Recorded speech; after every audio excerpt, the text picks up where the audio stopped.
dengan yakin, tapi pelajarannya susah masuk ke sini. Siapa coba tunjuk tangan? Hampir semua ini. Nah, maka dari itu kita belajar apa itu tentang strategi belajar.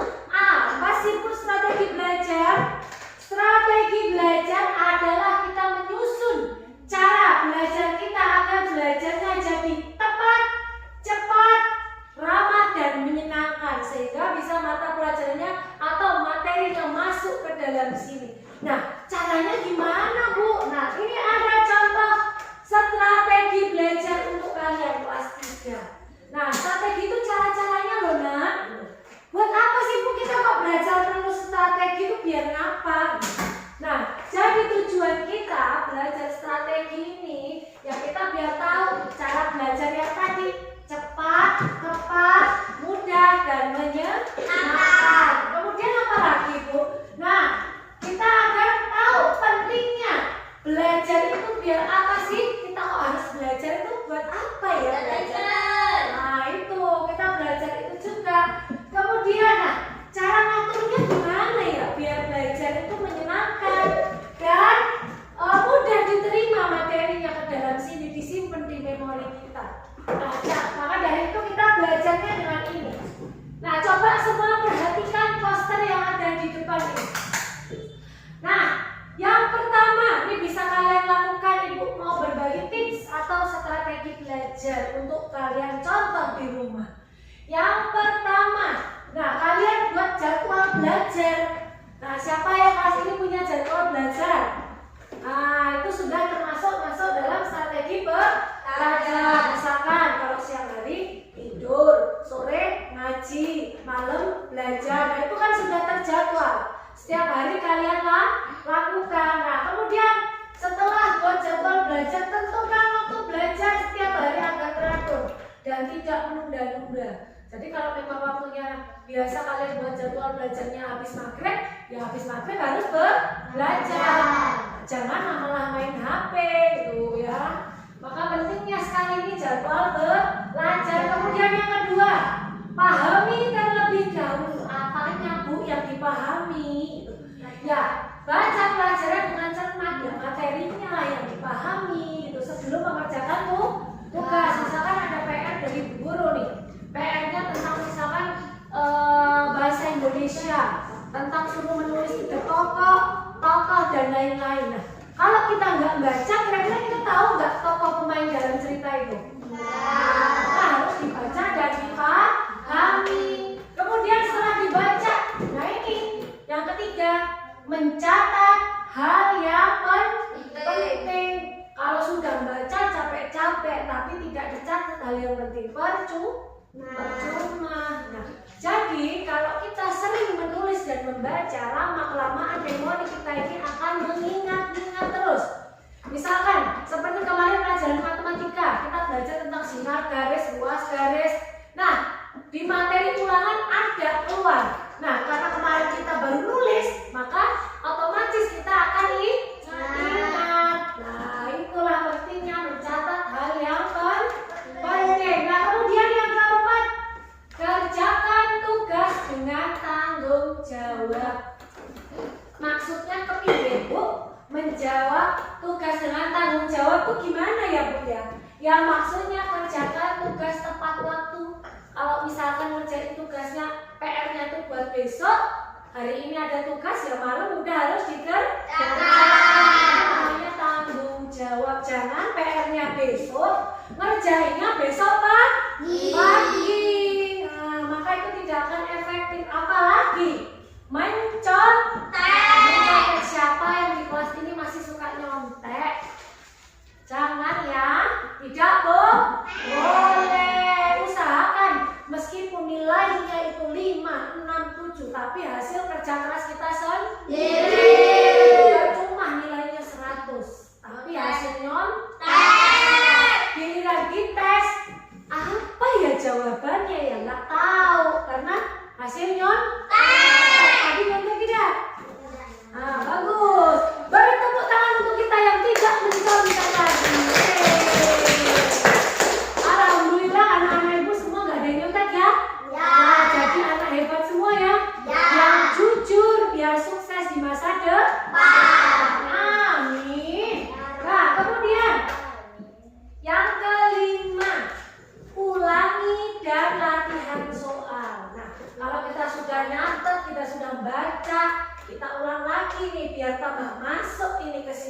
disimpan ini. Apa sih yang ada di sini nih? Memori kita menyimpan. Kalau HP kita kan ada itu yang namanya penyimpanan, ya kan? Ya. Nah, kalau kita cari pasti masih ada. Nah, makanya kita juga simpan di sini. Nah, sewaktu kalau kita butuh, kita cari di sini masih ada nggak ya? Nah, seperti itu. Kemudian yang keenam, belajar bersama teman. Nah, ini kalau bekerja menyenangkan itu pasti asik kalau dikerjakan sama teman. Nah, biasanya berkelompok. Siapa di kelas ini yang masih suka belajar kelompok setelah pulang sekolah? Tunjuk tangan. Wih, anak hebat semua, beri tepuk tangan. Masih semangat belajar. Coba ibu mau tanya, kerjain sendiri sama-sama teman asik mana? Asik mana? Sama teman kan? Kalau sama teman habis kerjakan tugas bisa ngobrol, bisa bertukar pikiran. Misalkan Desta ini tahunya tambah-tambahan aja, terus Restu ini bisanya cuma pengurangan aja. Kalau bekerja sama, berkelompok, ada soal tambahan dan kurangan, itu bisa mengerjakan semua dan sendiri-sendiri, belajar bareng-bareng gitu ya. Kemudian habis itu apa lagi? Nah, yang terakhir yang paling penting, istirahat yang cukup dan jaga kesehatan. Nah, siapa? Aku mau tanya di kelas ini yang tidurnya masih suka malam-malam main HP. Ayo tunjuk tangan. Nah, pulang dari sini besok kalau bisa tidurnya jangan malam. Coba, pernah nggak kalian kalau tidurnya sampai malam, misalkan jam 10, jam 11, di sekolah pasti suka terus kepalanya agak pusing. Ayo ibu tanya, pernah nggak kalian? Pernah kan? Kira-kira kalau kepala pusing, matanya ngantuk, belajarnya fokus tidak? Nah, gimana mau cepat materinya masuk ke sini, mau tepat pelajarannya masuk, sedangkan otak kita, badan kita itu lelah, letih, lesu, lemah semuanya karena kurang istirahat. Nah, kemudian satu lagi, nggak cuma istirahat aja, tapi makan, minum. Sopo di sini di kelas ini yang pulang sekolah jarang makan. Tuh, jadi besok pulang dari sini, mulai sekarang pulang sekolah itu makan dulu. Kita wajib makan sehari berapa kali? 4 kali. Berapa kali? 3 kali. Oh, kalau Reva 5 kali ya. Gak apa-apa kalau masih kuat, tapi jangan banyak-banyak ya Bang. Nanti sakit perut, nanti kegendutan jadi obesitas. Nanti Reva mau badannya kayak gajah sekolahnya gini. Gedean badan. Nah, nanti kalau mau tarik naik tangga gitu, keberatan kan? Pantatnya Reva gede, sama perutnya gede kalau kebanyakan makan gitu ya. Nah, setelah kita belajar strategi ini, coba ibu mau kalian dibagi 4 kelompok. Ayo cari kelompoknya, duduk berkelompok. Oke, nah kalau enggak nih, kelompok 1, kelompok 2, kelompok 3, kelompok 4. Nah, ayo. Sudah dapat kelompok semua? Sudah. Coba kalau sudah sambil perhatikan ke depan. Ini ibu punya contoh jadwal belajar untuk kelas 3 agar belajar teratur dan prestasinya bertambah. Nah, caranya seperti ini. Nah, misalkan jam 3, ini kalau ibu dulu contoh aja ya. Jam 3 sore sampai jam setengah 4 belajar pelajaran sekolah. Nah, kalau ada PR ya kerjakan PR-nya. Nah, misalkan pelajaran besok bahasa Indonesia besok, ya maka kita belajar membaca materi bahasa Indonesia. Nah, kemudian setelah itu belajar apa ya? Setelah itu jam setengah 4 sampai jam 4. Nah, kita latihan belajar soal. Nah, setelah belajar soal, latihan soal, ya besok apa? Misalkan matematika ya belajar matematika, besok bahasa Indonesia ya belajar mengerjakan latihan soal bahasa Indonesia. Nah, kemudian capek ini udah belajar 2 jam. Nah, maka kita istirahat dulu biar materinya bisa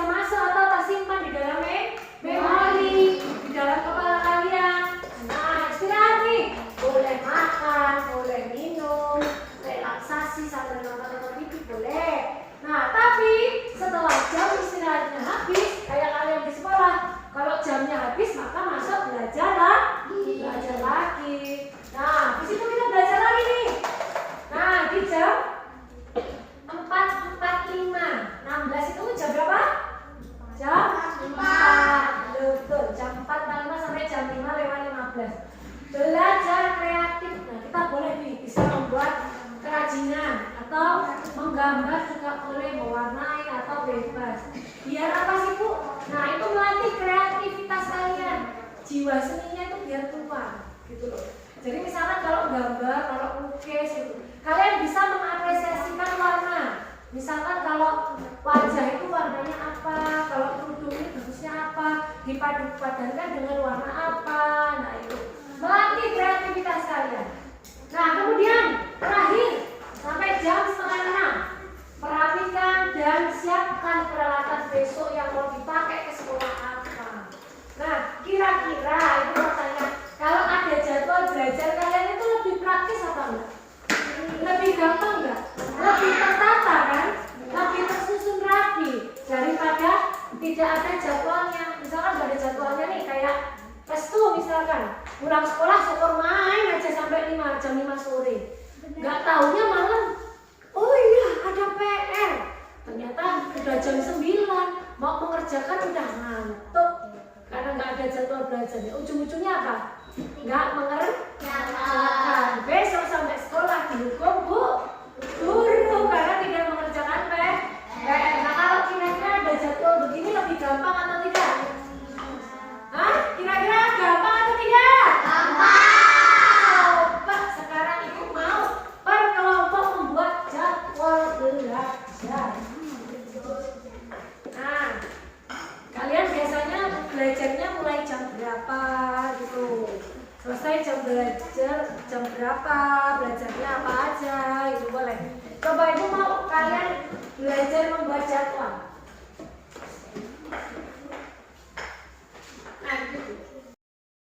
Nah, buat jadwalnya ya, ada keterangan waktunya, kegiatannya, dan keterangannya ngapain. Nah, seperti ini caranya.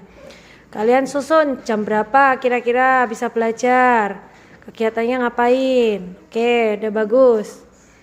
Yuk. Nah, sudah bisa membuat jadwal seperti ini atau jadwal belajar? Nah, coba kelompok 1 presentasikan ke depan hasil diskusinya. Tadi disuruh membuat jadwal belajar. Coba kalian presentasikan kepada teman-teman kalian jadwal belajarnya jam berapa aja dan ngapain aja.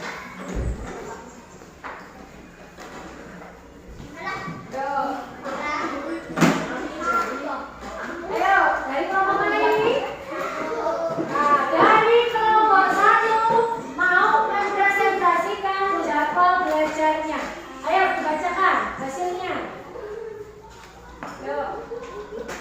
Waktunya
membuat jadwal belajar sendiri-sendiri.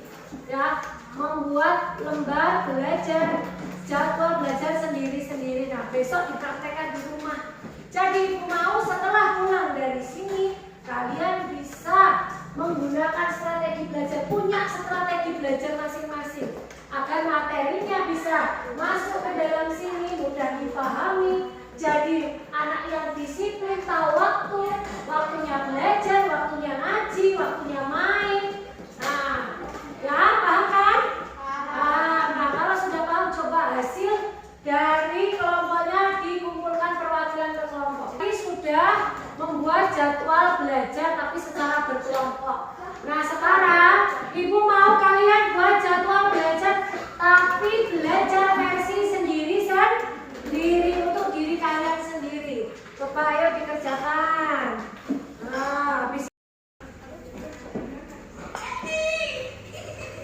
Nah, betul, ditulis waktunya, kegiatannya apa, keterangannya apa. Dikasih nama, biar Ibu tahu nanti. Ya, betul, Repal, dikerjakan. Dikasih nama, dikasih waktu, kegiatan, dan keterangan. Ayo. Membuat jadwal. Sudah. Nah, kalau sudah, coba ketua kelasnya dikumpulkan hasil kerja teman-temannya. Kayak diambil ketuanya. Sebelah sini. Ready? Nah, sudah mengerjakan dan Ibu cek semua sudah pada bisa membuat jadwal kegiatan belajar, jadwal belajar. Nah, Ibu harap setelah kita belajar hari ini, semuanya besok bisa belajar lebih teratur, lebih disiplin, bisa membedakan mana waktunya belajar, waktunya mengaji, bermain, dan waktunya istirahat. Nah, kira-kira ingat toh kalau belajar ada jadwalnya? Ya. Nah, jadi besok belajarnya pakai jadwal ya, kayak sekolah. Di sekolah aja ada kan jadwalnya. Nah, Senin hari pelajarannya misalkan matematika, Selasa bahasa Indonesia. Coba kalau nggak ada jadwalnya, bingung nggak kira-kira mau belajar yang mana duluan? Bingung kan? Nah, itulah manfaat kita membuat jadwal belajar biar teratur, mudah dan gampang, materinya masuk, menyenangkan juga. Mungkin cukup itu saja materi